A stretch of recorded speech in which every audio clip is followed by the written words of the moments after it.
자, 시장의 상승 랠리가 지속될 것이냐 아니면 이것은 베어마켓 랠리니까 곧 상승세가 꺾일 것이냐 정말 논란이 많습니다. 과연 이분은 어떤 생각을 갖고 계실까요? 이분과 함께 이야기 나눠보겠습니다. 자, 크래프트 테크놀로지스 에이펙 오피스의 오기석 법인장 화상 연결돼 있습니다. 안녕하세요. 네, 안녕하세요. 전화 크래프트 연결돼 테크놀로지스 오기석입니다. 네네, 전화 연결이었었어요. 네. 자, 요즘에 그 얘기가 너무 많아요. 랠리 계속될 것이라고 주장하시는 분들이 있는 반면에 아니다, 이거 베어마켓 랠리다, 곧 꺾인다. 좀 어떤 식으로 전망하고 계세요?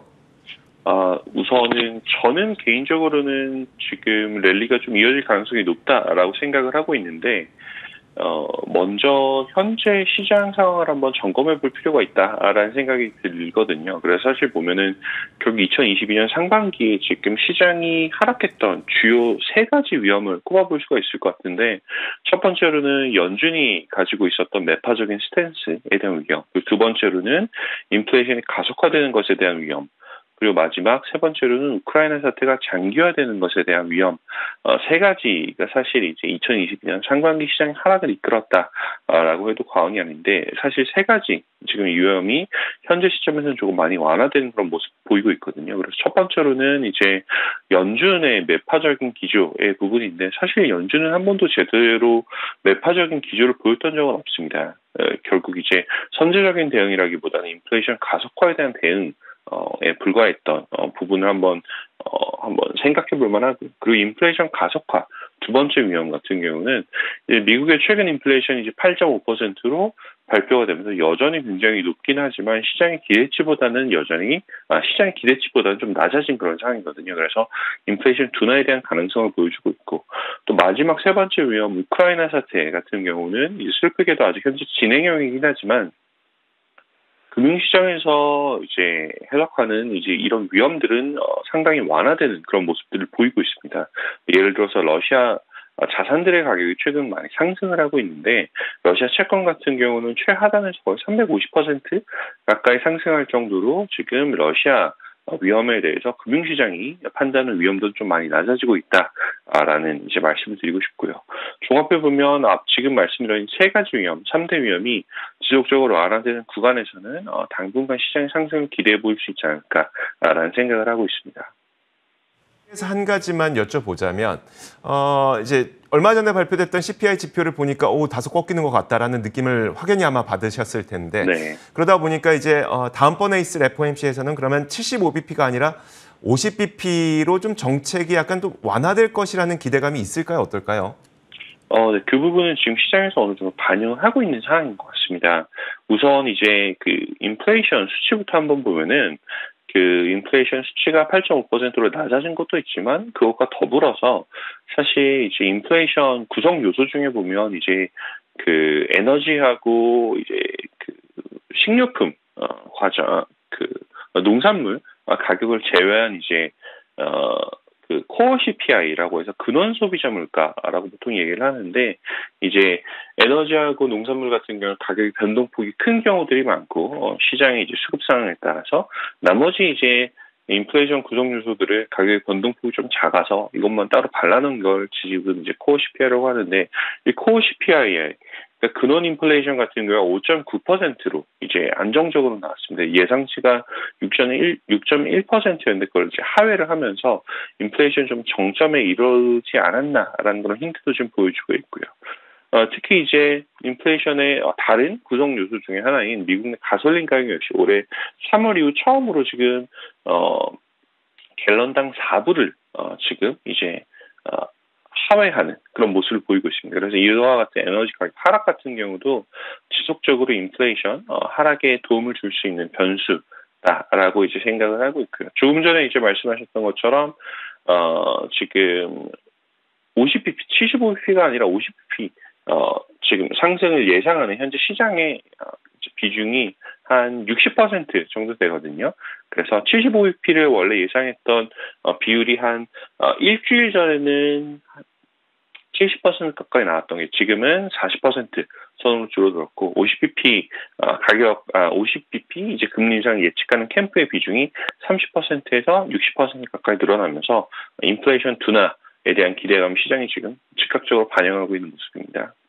알겠습니다. 자, 요즘에 그 월가에서 많이 나오는 얘기가요. 투자를 좀 다각화해야 된다면서 원자재도 투자해야 된다. 이 얘기 굉장히 많더라고요. 네. 자, 그러다 보니까 근데 요즘엔 다시 한번 이제 중국의 뭐 경기 둔화 이런 우려 때문에 원자재 가격은 하락하고 있단 말이에요. 자, 이런 상황에서 우리가 원자재와 관련돼서 주목해 볼 만한 ETF들이 있을까요? 네, 원자재 관련해서 지금 주목할 만한 ETF들이 최근 들어서 사실 이제 그 원자재 가격 폭이 좀 최근에 좀 많이 움직이고 있는 모습인데, 중국 같은 경우에 지금 말씀하셨던 것처럼 경기가 둔화가 되고 있고, 특히 뭐 산업 생산, 소매 판매, 뭐 고정자산 투자, 부동산 투자 모두 지금 예상치를 하회하고 있는 그런 상황이고, 분기 단위로 보면은 지금 GDP 상승폭이 거의 0%에 가까울 정도로 지금 중국의 성장이 둔화가 되는 그런 모습이거든요. 그래서 이런 상황 속에서 미국 경기 침체가 정말로 이제 현실화될 경우 중국 상업 생산 같은 경우가 한 번 더 둔화될 가능성이 있다.